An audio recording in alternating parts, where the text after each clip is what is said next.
Au CNES, le Centre national d'études spatiales de Toulouse se niche dans des bureaux discrets, un service unique au monde.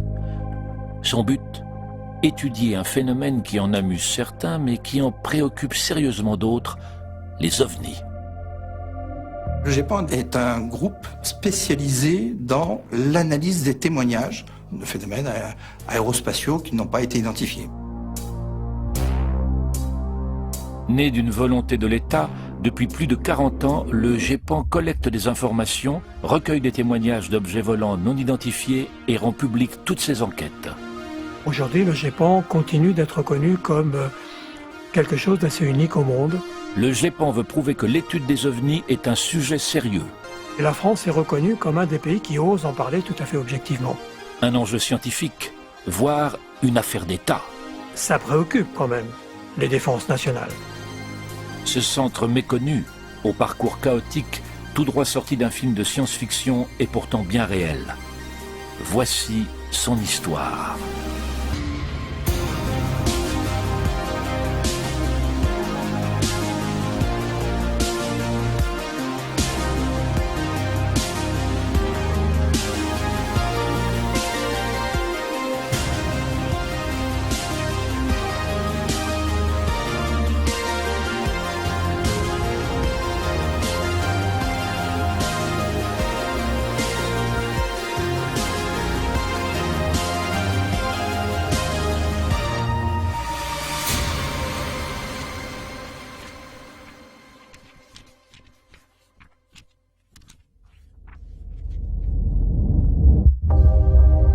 La grande histoire de l'étude des ovnis en France commence en 1954.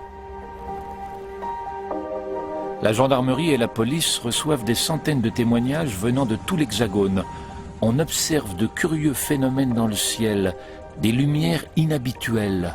En 1954, la gendarmerie dans ses archives totalise un peu plus de 70 affaires et en gros 200 témoignages. Une pandémie s'est répandue à l'intérieur de l'Europe.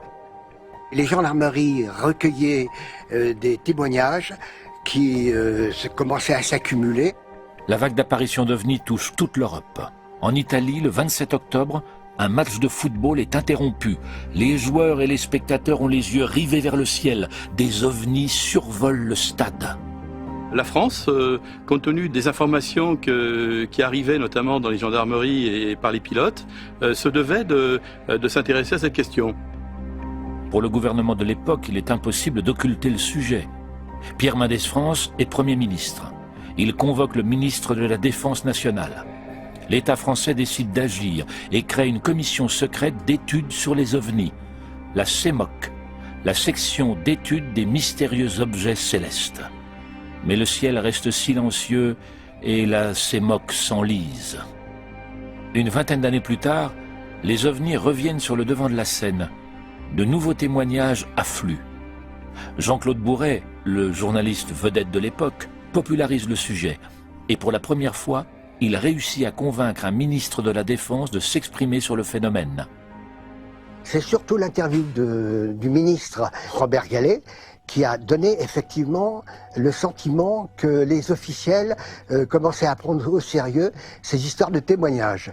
Si vos auditeurs pouvaient voir, n'est-ce pas, l'accumulation des renseignements de la gendarmerie qui ont été transmises, si vous voulez, au CNES par nos soins, c'est effectivement assez troublant. Au sein du Centre national d'études spatiales, Claude Poher, un jeune et brillant astrophysicien, se prend de passion pour les ovnis. Directeur de la division fusée-sonde au CNES, il commence à s'intéresser aux rapports de gendarmerie sur ces phénomènes inexpliqués.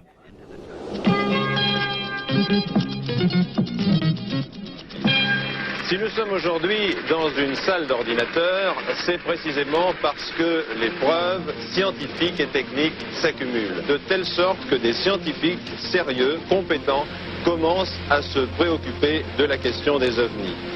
Claude Poher, vous êtes un scientifique, vous vous intéressez au phénomène ovni. Le phénomène ovni respecte parfaitement les lois que l'on devrait avoir pour des objets qui traversent véritablement le ciel. Il lisait les rapports qui émanaient, les témoignages qui émanaient surtout d'un groupement privé.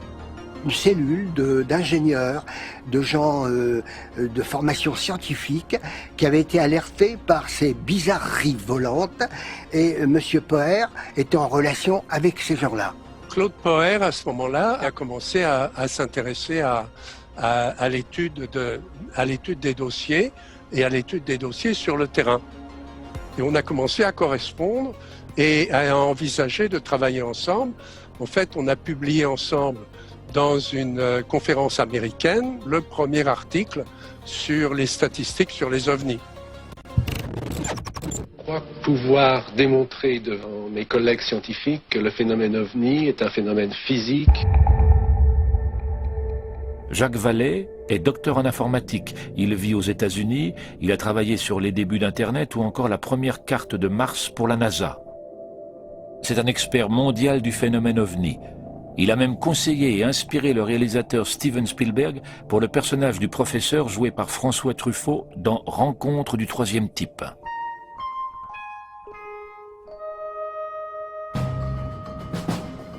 Pour convaincre du sérieux de sa démarche, Jacques Vallée se rapproche des meilleurs scientifiques mondiaux du sujet, comme Joseph Allen Hynek.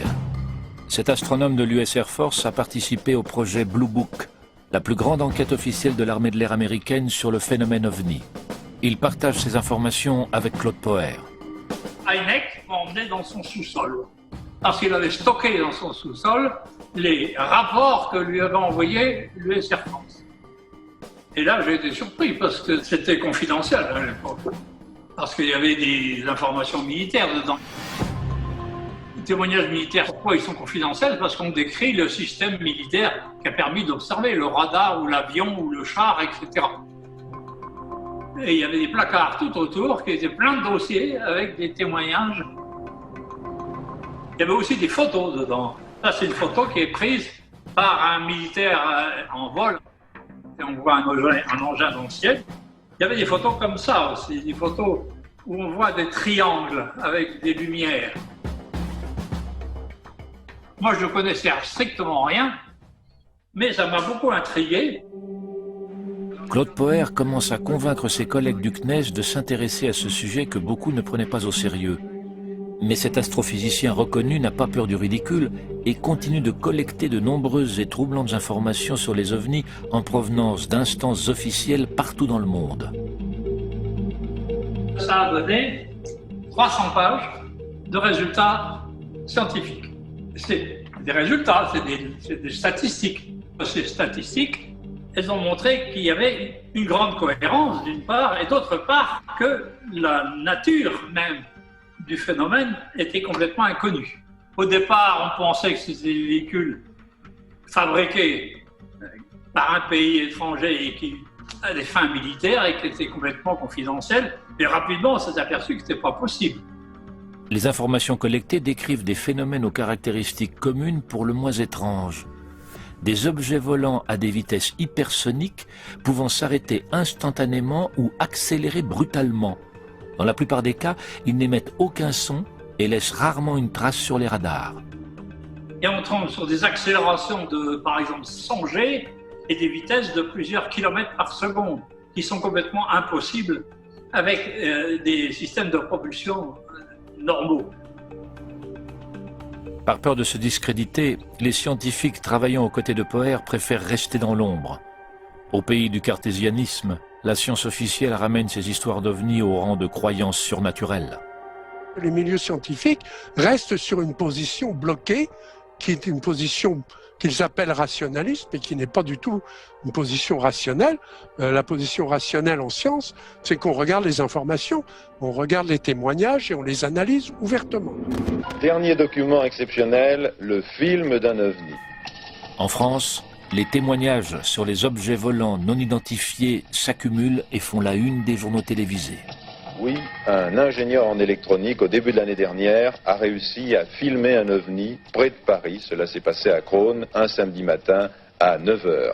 Avec l'addition des cas observés, Claude Poher est parvenu à alerter la direction du CNES sur l'intérêt à créer une sorte de cellule. Et il y avait donc à ce moment-là un alignement des planètes avec Jean-Claude Bourret au plan, disons, médiatique, sensibilisation du public, un ministre qui avait exprimé son intérêt sur le sujet, et puis le directeur général du CNES. Je crois qu'il faut que nous montrions qu'en tant que Centre national du spatial, nous sommes ouverts à tous les phénomènes et que nous n'avons pas peur de la vérité. Il a réussi à convaincre sa direction qu'il fallait mettre les moyens et des gens pour aller voir de plus près en quoi consistaient ces choses. Et le GEPAN a été créé officiellement le 1er mai 1977. Claude Poher a réussi. C'est la naissance du groupe d'études des phénomènes aérospatiaux non identifiés, le GEPAN. Le GEPAN, au début, c'était 2 personnes. C'était une secrétaire et moi. Néanmoins, nous avions la possibilité de recruter des bénévoles au CNES. Claude Poher a immédiatement écrit une lettre à mon institut de recherche pour me demander de participer à leurs travaux. Donc je l'ai fait sur mes loisirs. Il a fait appel à des secrétaires, à des techniciens, des ingénieurs. Et c'est ainsi que moi, j'ai pu consacrer 10% de mon temps à ces activités pendant 1 an. Donc on a travaillé avec 80 bénévoles quand même. On n'avait pas besoin de financer.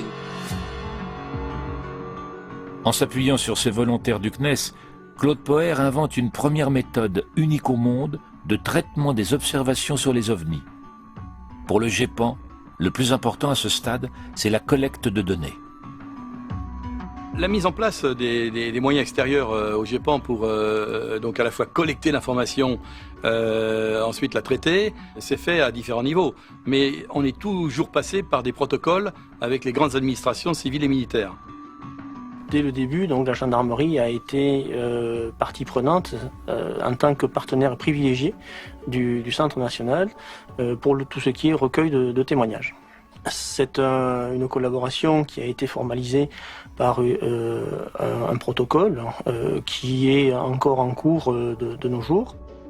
On a passé des protocoles avec la gendarmerie nationale, la marine, la police, l'armée de l'air. Et également, sur le plan de la recherche, un certain nombre d'universités ou de laboratoires. Le plus important était de sauvegarder l'information telle qu'elle venait à la fois du public, des forces armées et puis des scientifiques qui pouvaient s'y intéresser. Pour garantir le sérieux de ces informations, un conseil scientifique est immédiatement créé. Parce que dès le mois de juin 1977, il y a eu une première réunion du conseil scientifique du GEPAN. C'était un conseil scientifique qui avait été établi par Hubert Curien. Les membres de ce conseil font partie des plus grands savants de l'époque.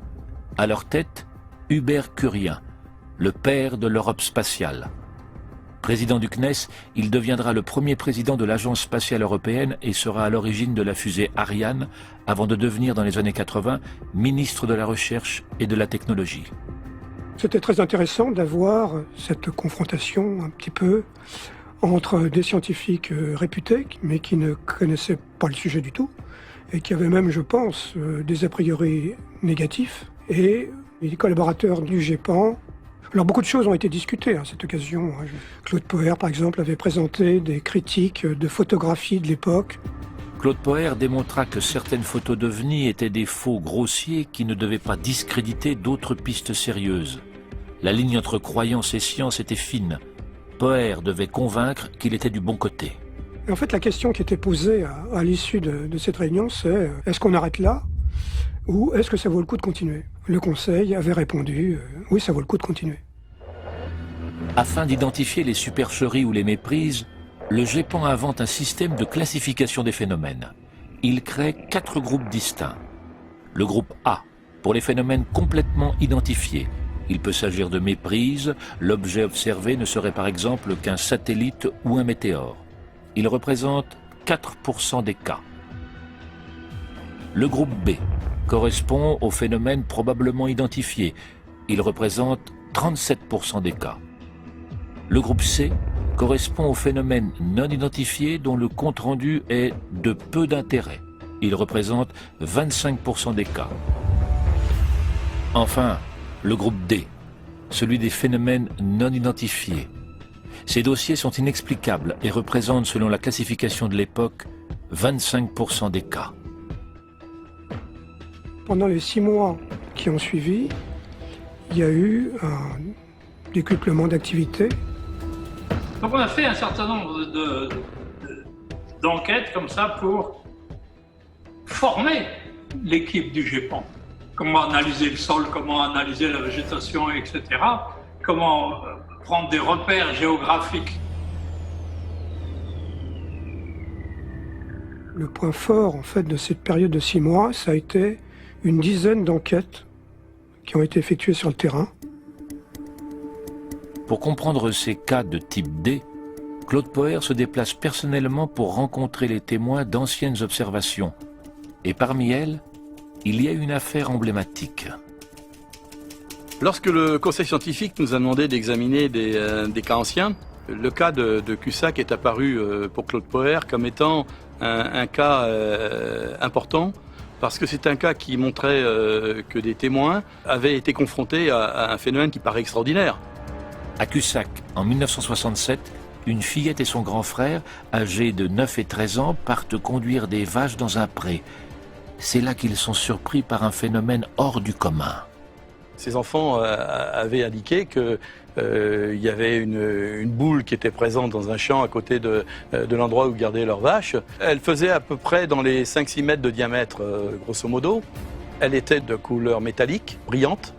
Et il y avait des personnages qui évoluaient autour et qui se sont aperçus de la présence des enfants. Autour de la sphère, les 2 enfants voient 4 petits êtres qui semblent surpris par leur présence. Ces petits êtres prennent alors la fuite et regagnent l'objet par le haut en volant dans les airs. Quelques jours plus tard, le père des enfants témoigne à la radio. C'est mes enfants qui ont vu, mes bêtes se sont presque affolées au départ de l'appareil. Il y a eu l'apparition à 10h du matin, 10h30. Est-ce que vous y croyez, vous-même? Oui, monsieur, oui, j'y crois, parce que j'ai confiance, et moi je ne mens pas, et c'est réellement, les enfants ont vu cet appareil. Il y a un phénomène très intéressant, c'est que l'engin est parti en devenant tellement plus lumineux que le soleil. Les gamins, ils ont fermé les yeux, forcément.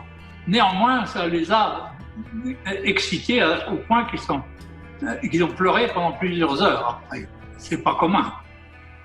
Ce qui est intéressant à Cussac, c'est qu'on a retrouvé, nous, un gendarme qui était venu faire l'enquête le lendemain. Et ce gendarme, lui, il avait vu les traces. Ce cas le plus marquant de l'époque permet une enquête sérieuse.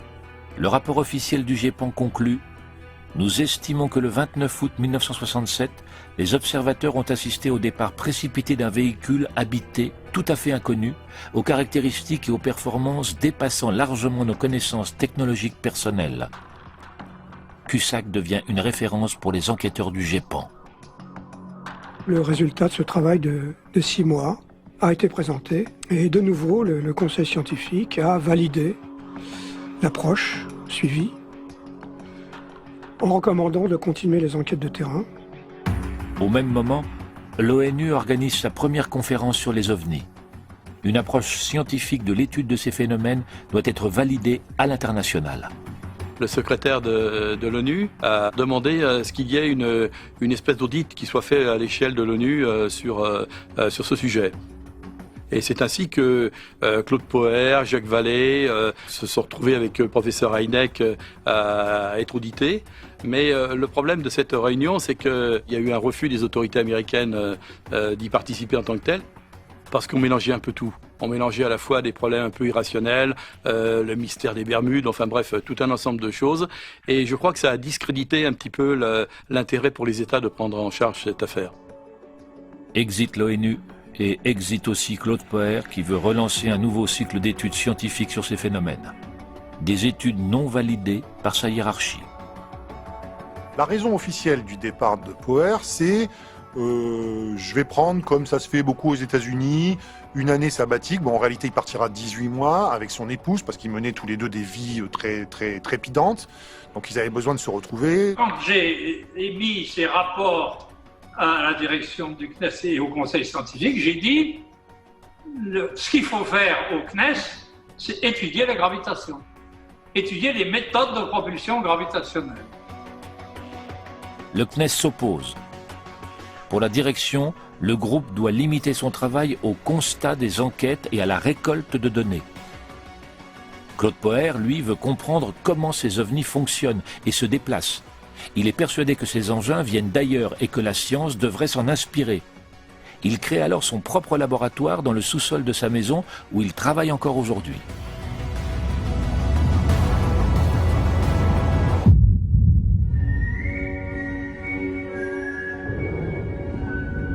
Un an après sa création, au moment où la France envoie la première fusée Ariane et où Jean-Loup Chrétien devient le premier Français dans l'espace, le GEPAN choisit pour directeur un diplômé de la prestigieuse école polytechnique, Alain Esterle. J'ai été amené à demander des moyens correspondant à toutes les compétences qui pouvaient être mises en jeu et à comprendre comment tout ça pouvait se coordonner. La direction du CNES a été extrêmement bienveillante vis-à-vis de tout ça parce que pendant les 4 ans où j'ai été responsable, tout ce que j'ai demandé en moyens m'a été accordé. Le groupe connaît alors sa période faste. Les crédits augmentent et son nouveau directeur dynamise l'activité de l'organisation. Le travail qui va se développer actuellement va consister surtout à essayer d'utiliser ce que nous connaissons pour extraire de circonstances, c'est-à-dire les témoignages et puis ce qui peut rester comme trace physique, d'extraire de tout cela le plus d'approche possible vers une meilleure connaissance du phénomène. Assez rapidement, et il a mis en place quelque chose qui est fondamental, qui a donc apporté du crédit à l'aspect étude scientifique du phénomène, puisqu'il a mis en place la méthodologie. Une nouvelle méthode d'étude des phénomènes est mise en place. Elle prend en compte le témoin, la nature du témoignage, mais aussi son environnement géographique et son environnement psychosocial, c'est-à-dire les croyances du témoin. Je ne découvrais pas le sujet, j'avais participé déjà à ce genre de choses. Je pensais que c'était un sujet intéressant sur le plan des enjeux de méthodologie scientifique qui pouvaient en sortir. Une méthode qui pourra se confronter à la réalité en 1981 avec une nouvelle affaire pour le GEPAN. L'affaire de Trans en Provence. En 81, une brigade de gendarmerie nous a interpellés sur l'observation par quelqu'un dans sa propriété d'un objet qui avait atterri et qui ensuite avait redécollé au bout d'une trentaine de secondes. Cette affaire va mettre une nouvelle fois le GEPAN et le sujet OVNI sous les projecteurs. Mais cette fois-ci dans l'émission culturelle phare de l'époque, Droit de réponse. Bonsoir. Eh bien oui, ce soir, les OVNIs sont sur le plateau, c'est-à-dire les soucoupes volantes, les objets volants non identifiés. Alors là, c'est monsieur Nicolaï, Renato Nicolaï, qui se trouvait dans son jardin, et vous avez exactement la même histoire que monsieur Henri. Il me suis aperçu que quelque chose un peu d'important là, il est fait tomber, disons. Je suis approché sur une trentaine de mètres. 30 mètres. Oui, et c'est là que j'ai noté en fait, l'engin, là, que c'était comme si on vaut 2 assiettes là, posées ensemble. J'ai des soucoupes comme ça d'environ 2,50 m de diamètre sur 1,50 m. On a un témoin unique, ce qui est toujours un problème, bien sûr, pour un enquêteur. Un témoin unique peut avoir une vision, peut avoir une absence, peut avoir un rêve éveillé, sauf qu'il y avait des traces. Pour nous, c'était un cas d'école et il fallait absolument intervenir. Dès le lundi 12 janvier au matin, la gendarmerie se rend sur place, effectue les premiers prélèvements d'échantillons sur le sol et en informe le GEPAN. C'est un objet qui faisait à peu près 2,50 m de diamètre. Et c'était très curieux parce que cette empreinte, elle présentait des éléments vraiment très marquants au sol, à savoir des espèces de stries autour d'une couronne qui était formée en empreinte sur le sol. Il y a eu effectivement des phénomènes qui ont affecté à la fois le sol, avec probablement des masses importantes, peut-être un choc au sol. Grâce à ces empreintes et à ces mesures, on a pu déterminer que l'objet avait une masse de l'ordre de 500 à 700 kg. Ce qui pour un objet de 2,50 m de diamètre était relativement léger. On a pu faire des prélèvements à la fois du sol et des herbes l'objet en question était probablement métallique, puisque des échantillons ont permis de déceler des traces infimes de zinc et de fer. On a entrepris justement de faire analyser ces traces dans des laboratoires scientifiques. Monsieur Bougnas, qu'est-ce que vous avez trouvé dans les échantillons de terre? J'ai été le premier surpris. Toute la série d'expériences a démontré que des effets tout à fait significatifs, des perturbations physiologiques extrêmement grandes, subsistaient non seulement dans les jours qui suivaient les prélèvements, mais également dans les prélèvements d'échantillons qui ont été faits par le GEPAN près de 40 jours plus tard. Apparemment, c'était comme une espèce de vieillissement accéléré des herbes, avec probablement une estimation de dépenses d'énergie majeures à proximité de ces herbes. J'ai fait engager des études ensuite par un laboratoire à Bordeaux qui étudiait l'action des rayonnements électromagnétiques sur les végétaux et sur l'humain. Et on a pu se rendre compte qu'en insolant des micro-ondes à la fois pulsées ou en continu sur des végétaux, on obtenait des résultats similaires. 1 an plus tard, on a refait des mesures sur la même surface et on a constaté que le phénomène avait disparu. L'enquête sur l'affaire de Trans-en-Provence permet de produire une note technique très complète, plus de 60 pages comportant des analyses de sol, des photos des traces et les PV de gendarmerie. Le tout sera rendu public. C'était intéressant d'avoir un recueil de données comme ça. En soi, on ne peut pas dire que ça ait permis d'aller très très loin dans l'interprétation. On n'a pas pu déterminer quelle était la nature de cet objet, puisque de toute façon il avait disparu, mais en tous les cas il avait laissé des traces qui rappelaient en fait un certain nombre d'éléments qu'on avait déjà recueillis ou qu'on avait vus dans la littérature. Donc ça voulait dire que la présence de ces phénomènes, elle était marquée physiquement et qu'elle pouvait agir sur l'environnement dans lequel elle était confrontée. Dans ses conclusions, le GEPAN confirme une affaire exceptionnelle, mais peine à apporter des réponses. Ainsi, une enquête comme celle que nous venons de présenter pose plus de questions qu'elle n'apporte de réponses. Mais cette fois-ci, les questions semblent être bien posées. Et à ce titre, cette enquête du GEPAN est plus enrichissante que toutes celles faites jusqu'à présent. C'est difficile d'aller plus loin, bien qu'on ait les traces, bien qu'on ait ces résidus, parce que, encore une fois, c'est un phénomène unique avec un seul témoin. Ce qui aurait fallu, c'est qu'il y en ait 2 ou 3 comme ça. Là, on aurait pu dire qu'on était vraiment entré dans une démarche scientifique, quoi. Le principe de la démarche du laboratoire, c'est que les expériences soient répétables. On est encore dans un balbutiement de collecte de données, mais on en est au stade encore préliminaire, oui. Comme dans toute discipline scientifique, les experts du GEPAN analysent les moindres données disponibles et parviennent à établir des regroupements. Pour les cas de type D, les cas non expliqués, voici les points communs observés. Ces phénomènes peuvent atteindre des vitesses fantastiques, avec des accélérations ou des ralentissements brusques. Ils sont souvent indétectables au radar, mais surtout, ils volent silencieusement. C'est une anomalie majeure, une énigme scientifique. Normalement, quand un appareil vole vite et franchit le mur du son, voici ce qu'on entend.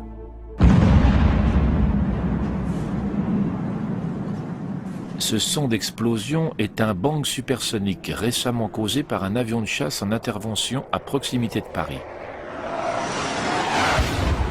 Pour tenter d'expliquer cette anomalie, le GEPAN s'est rapproché de Jean-Pierre Petit, un scientifique spécialiste de la MHD, la magnéto-hydrodynamique.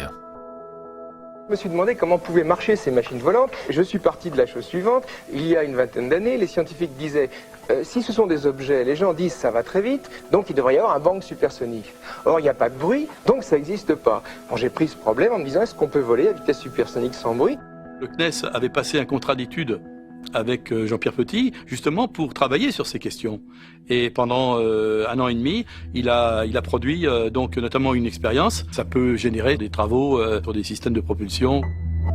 Le GEPAN publie une note technique sur cette prometteuse MHD. D'autres pays, comme la Russie et les États-Unis, se montrent très intéressés. Mais en France, la direction du CNES considère que le GEPAN a dépassé le cadre de ses attributions. Les détracteurs du GEPAN montent au créneau. Tous les membres de la direction du CNES n'étaient pas enthousiastes sur l'existence même du GEPAN. Certains ont considéré que les moyens qu'y mettait le CNES étaient quand même un peu supérieurs à ce que le CNES pouvait y allouer. Parce qu'il était quand même tout à fait à la marge des travaux du CNES. Le conseil scientifique ne se réunissait plus régulièrement. Et puis, un des membres de ce conseil scientifique, le professeur Pelat, un jour arrive dans le bureau d'Alain Sterle et lui indique que, bon, il serait peut-être souhaitable pour lui d'arrêter ses activités. Et ça s'est fait proprement, puisqu'il y a eu un audit, il a fait un rapport, et il a jugé que, non pas qu'il fallait supprimer le GEPAN, mais qu'il fallait réduire ses moyens. Voilà. J'aurais eu envie de partir de toute façon.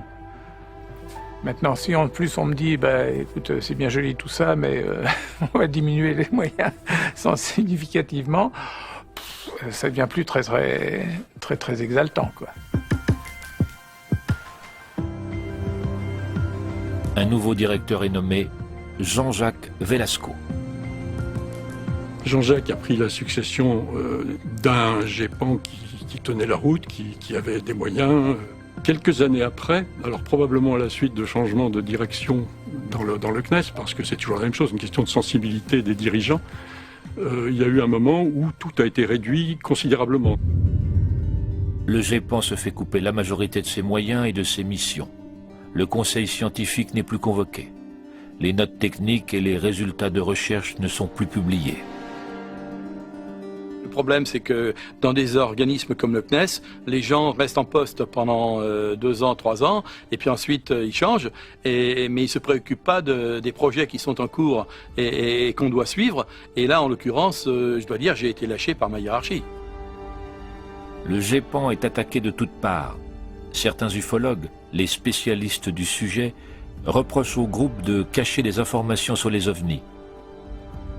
Le milieu scientifique conteste jusqu'à l'existence même du GEPAN. Lassé, le CNES renvoie tout le monde à la maison, sauf son responsable Jean-Jacques Velasco, qui reste à la tête d'un GEPAN vide et rebaptisé en SEPRA, Service d'expertise des phénomènes de rentrée atmosphérique. Un nouveau nom un peu moins soucoupe volante. Un service moribond jusqu'au soir du 5 novembre 1990.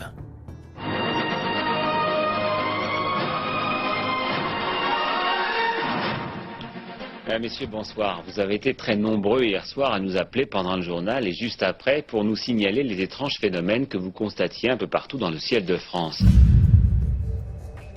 Il est 19h30, les gendarmeries vont être inondées de coups de téléphone, des centaines, des milliers de témoins vont apercevoir dans le ciel un énorme objet pour certains, d'autres c'était simplement des points lumineux qui se déplaçaient dans le ciel. Ils étaient suivis jusqu'à ce qu'ils disparaissent derrière les maisons qui sont là. Jean-Jacques Velasco, le responsable du modeste SEPRA, est interviewé dans tous les JT de l'époque. Si l'objet se trouve à plusieurs kilomètres d'altitude, il peut être observé en de nombreux points du territoire comme la France, et voire même dans différents pays européens. Le SEPRA repart en enquête. Le centre traite des centaines de témoignages en une semaine.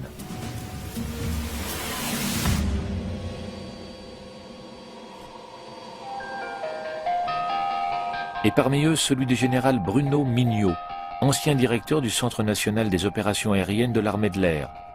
À l'époque, il est pilote militaire. Le soir du 5 novembre, en vol, lui et son équipage aperçoivent un objet volant non identifié. Une histoire qu'il n'avait à ce jour jamais rendue publique. On était à 1500 pieds, c'est-à-dire à peu près 500 mètres du sol.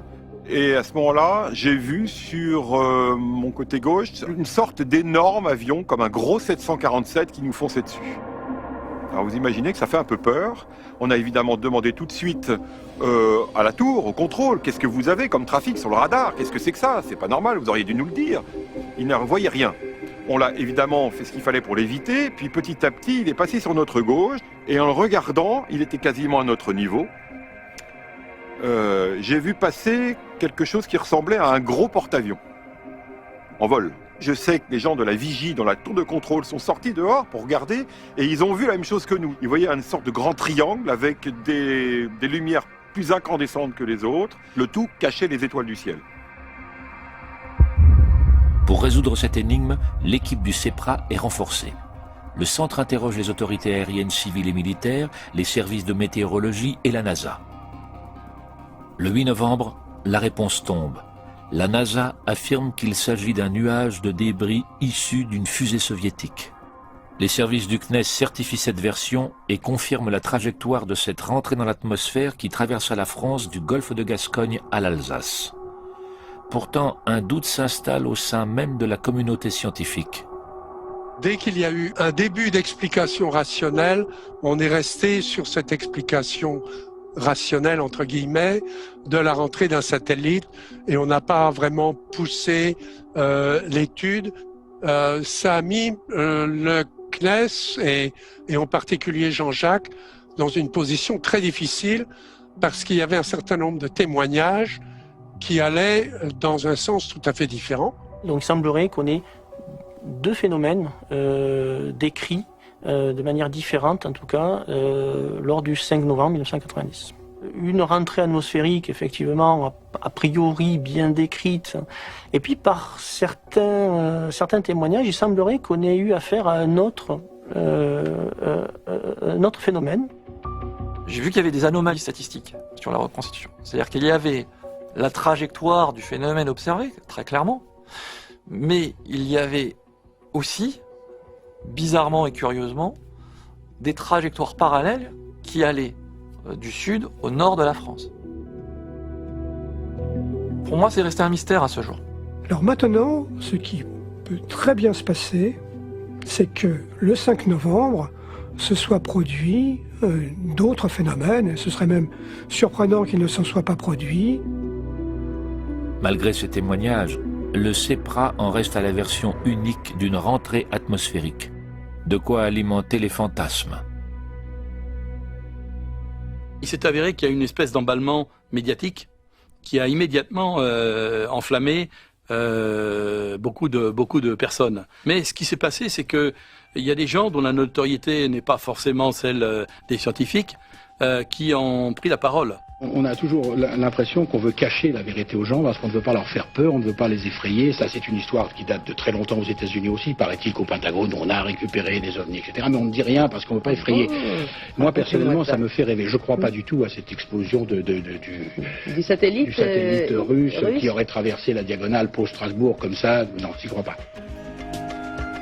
Cette affaire est l'un des plus importants dossiers de l'armée de l'air et du GEPAN par son nombre de procès-verbaux et ses témoignages très crédibles, comme celui de ce général ou du spationaute Jean-Pierre Aigneret, qui demeure marqué par cette apparition. Mais impossible d'aller plus loin. Hormis ces témoignages, aucune preuve tangible. Un écoradar incontestable, c'est le Graal pour nos enquêteurs du Bureau des OVNIs. Mais en 1990, en France, aucune trace radar du phénomène n'a encore été enregistrée.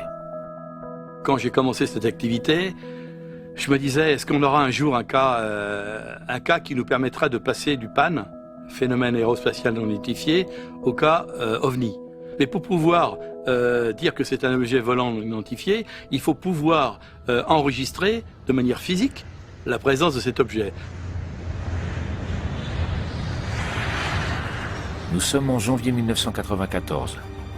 Le commandant de bord Jean-Charles Duboc et la copilote Valérie Chauffour sont aux commandes d'un Airbus A320 de la compagnie Air France. Ils survolent l'île de France pour un vol Nice-Londres. Ce jour-là, la visibilité est excellente et les pilotes voient quelque chose. Valérie Chauffour en parle pour la première fois. Il fait beau, c'est un vol tranquille. Et on arrive en région parisienne. À un moment donné, un steward vient nous rendre une petite visite au cockpit. Il regarde par la fenêtre et il dit « Tiens, il voit quelque chose. Qu'est-ce que c'est ? Qu'est-ce que c'est ça ? C'est un ballon météo ?» Et un peu distraitement, je fais « Oui, oui. » Le commandant de bord regardait aussi de ce côté-là et il dit « Ah non, non, non, c'est pas un ballon météo ça. » Donc, on se retrouve tous les trois à regarder à gauche et à se demander ce qu'on est en train de voir. C'était brun, gris, sombre. On l'a observé pendant un temps qui est aussi un petit peu difficile à définir, mais je dirais moins d'une minute. Subitement, l'objet a disparu de notre vision.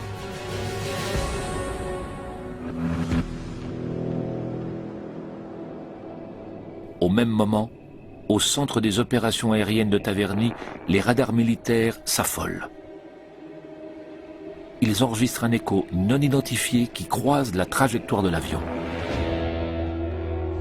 Et j'ai eu la grande surprise d'apprendre que ça avait été un événement, quasiment un branle-bas de combat dans les radars.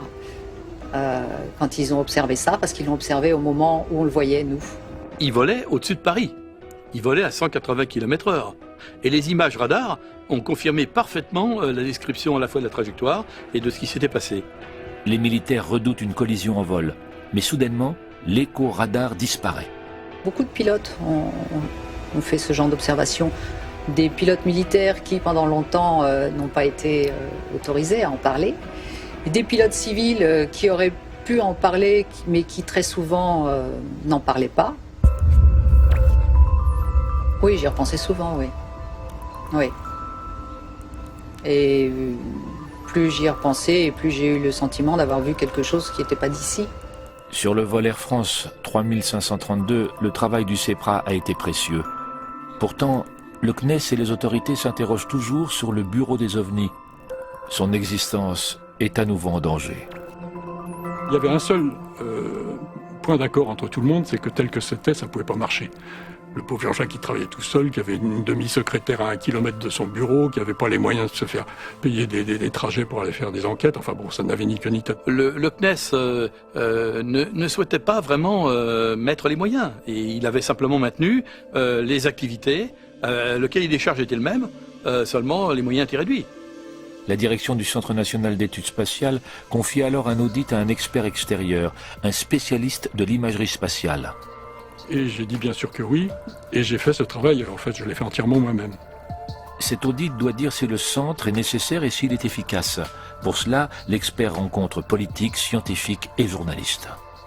L'idée était que j'aille voir tous ces gens-là et que je leur pose les questions suivantes, si vous voulez. Est-ce qu'il est justifié, et si oui, pourquoi, de poursuivre une activité de collecte d'informations sur ces phénomènes? Et si c'est le cas, quel est l'endroit le mieux adapté? Les conclusions sont unanimes. Ce centre doit continuer. Il est nécessaire pour la science, mais aussi pour la société. Il faut une entité pour traiter les observations et y répondre avec sérieux. À la fois le public et certaines entités comme l'armée de l'air, l'aviation civile sont demandeurs d'explications sur ces phénomènes. Si l'État n'a rien pour répondre, on ouvre la porte à toutes les charlataneries possibles et imaginables, les sectes, les raéliens, etc. En 2005, le GEPAN renaît de ses cendres. Une nouvelle lettre s'ajoute à l'acronyme du groupe, la lettre I pour information, car c'est bien l'une des nouvelles priorités du GEPAN, informer le public. Tout le monde pourra bientôt consulter sur Internet les dossiers du Centre national d'études spatiales consacrés à l'observation des ovnis. 2 ans plus tard, c'est l'ouverture du site Internet du GEPAN. La majorité de leurs archives sont alors mises en accès libre. Immédiatement, le site est pris d'assaut. Ça a été un événement assez extraordinaire parce que toute la planète, entre guillemets, l'attendait. Nous avons eu une couverture de presse qui a été mondiale, vraiment mondiale. Pour la première fois au monde, il y a un pays qui communiquait et qui rendait public ses archives.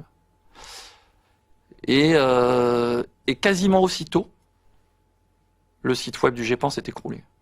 Face au trop grand nombre de connexions, le site sature. Les gens ne pouvant pas y accéder ont été sur www.cnes.fr. Et là aussi, assez rapidement, tout s'est arrêté. Il faudra plusieurs jours au service informatique du CNES pour que les sites internet fonctionnent à nouveau.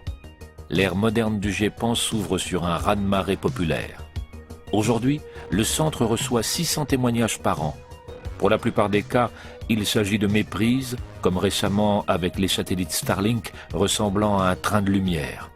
Le bureau des ovnis doit encore traiter des cas déroutants comme les survols de centrales nucléaires par d'étranges lumières ou encore cette photo prise à Nice en 2015 que l'équipe du GEPAN n'explique toujours pas. 40 ans après, il continue de se battre pour faire évoluer la science et rendre ses découvertes accessibles à tous. Je crois qu'aujourd'hui, le GEPAN continue d'être reconnu comme quelque chose d'assez unique au monde. Les autres pays commencent à en parler aussi, mais la France est reconnue comme un des pays qui ose en parler tout à fait objectivement. Hors de nos frontières, le GEPAN est même devenu un modèle à suivre. Aux États-Unis, en avril 2020, le Pentagone a officialisé pour la première fois 3 vidéos d'OVNI filmées par des avions de chasse.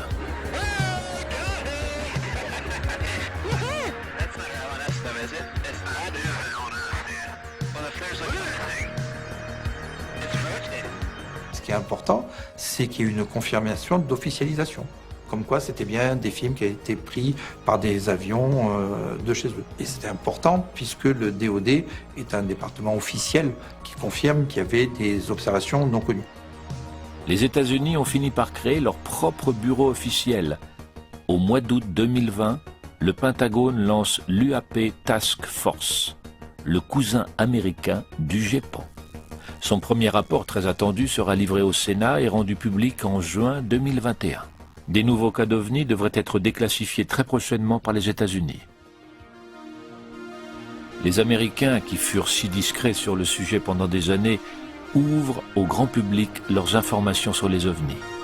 Ils rejoignent ainsi le GEPAN et tous ceux qui se sont battus pour son existence. Plus de 40 ans après sa création, les experts du GEPAN poursuivent la mission de ses fondateurs, enquêter, documenter et informer avec sérieux et rigueur pour, un jour peut-être, percer les mystères des phénomènes aérospatiaux non identifiés.